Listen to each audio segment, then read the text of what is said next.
Is the colon? It's the proximal colon. Proximal means closer to the beginning of, as opposed to distal, farther away. So the proximal colon, and it's not, in my diagram, I drew the lines across more. I think that's a poor drawing of it. It should look really puckered. And as I said, it reminds me of a caterpillar with lots of legs. And what it's doing, these are saculations, they're called. And what it's doing is using muscular contractions to divide up the feces into little oval segments called a bolus. And then they can propel that down the rest of the colon to the outside. And if this animal had feces in there, you would see lumps for the little fecal pellets. Okay, those are the ordinary fecal pellets that you see if you have a pet rabbit or rabbits in your yard, wild ones, you see these little pellets everywhere. They look like Cocoa Puffs. Okay, but those are the ordinary feces. They have another kind of feces called a cecal pellet. It actually has a more complex name than that, but we'll just call it that. So what produces those? Well, they come from the cecum. And look at this big, thick, big, wide, balloon-like structure. That's the cecum. It's up to 1.5 feet long. They've stretched it out in this diagram as like a side path, but you had to tear the mesenteries to do that. The mesenteries adhere in these loops to other parts of the gut, so it's hard to, we don't tear it open. It's hard to sort out, to trace it. But it's so big, you can tell that's the cecum. And at the end of the cecum, there's another caterpillar-like thing, except this one you don't see legs, it's smooth. This is their appendix. This is a huge appendix. And the appendix is a lymphatic organ. It has a lot of lymph tissue in it. And so it'll play a role in defense of the body, but it also may serve in humans as well, as a way to reestablish your microbial flora of the gut if it's wiped out, like with antibiotics or whatever, or diarrhea, severe diarrhea. This is a little side path where the bacteria can reseed your gut. Well, you can't live without them. So your microbial flora, that's a new theory about the appendix.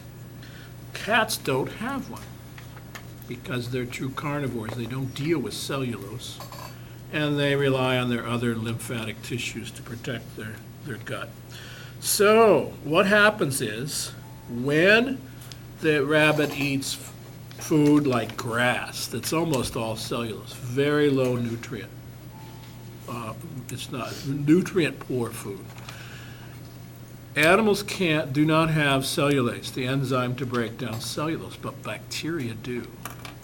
So high fiber food, the gut recognizes it. The gut has a brain of our gut has like 1 million neurons that think, and not think, but they can learn, and they can control the pattern of digestion. And so the rabbit's gut can differentiate between easy to digest food, feces, and feces that contains a high quantity of fiber. And it sends that into the cecum. Now this is a chamber for anaerobic fermentation of cellulose, plant fiber. Bacteria are little metabolic miracle workers. They can do everything. If one species can't, they can work together in cartels to get it done. And they can, we can use them for all kinds of things in bioengineering, even including getting rid of toxic substances. They can metabolize almost anything. And cellulose, they have the enzyme cellulase, and so they break down the cellulose, and they use the hydrocarbon skeletons of cellulose to make sugars and fats, and they borrow some of the nitrogenous waste from the host to fix nitrogen, which animals can't do, but they can, and they can make amine groups, add them to the hydrocarbon skeletons that they get from the cellulose, and make amino acids. So their their cells, bacteria grow on this. They use cellulose as an energy source and as a source of organic molecules, carbohydrates, fats, and amino acids for proteins. So after this is fermented for a while, Now you don't have cellulose anymore, you have a big population of bacteria.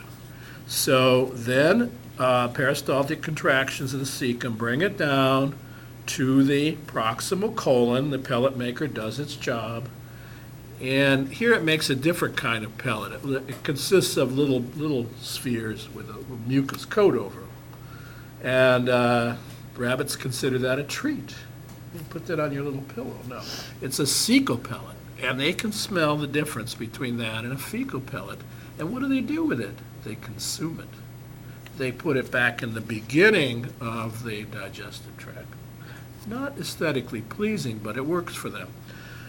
It goes into the stomach where the bacteria are digested and broken down by the stomach acids and pancreatic juices in the duodenum, and the nutrients are absorbed. So rabbits get a tremendous amount of energy, and they get their protein from bacteria. They couldn't survive without that. They're hindgut fermenters. So hindgut fermenters they can eat a lower quality of food than the cat because they can use bacteria to break down cellulose anaerobically by fermentation and then digest the bacteria. So one of my vet tech students last semester said, oh, it's the difference between night poop and day poop. Don't eat day poop. But it turns out that the cecum passes cecal pellets various times of the day and night. It's just that rabbits are rather discreet about it. They tend to look like they're grooming when they're eating these. It's a secret, right? So they keep it secret from you a little bit. And there's some other funny things you can read if you Google about rabbit poop. There's one about how they like to kiss you when they're doing this too. It's not too good. Your pet rabbit, they get cuddly when they do this. So it's kind of funny. And it sounds gross to eat feces, but they don't eat just ordinary feces.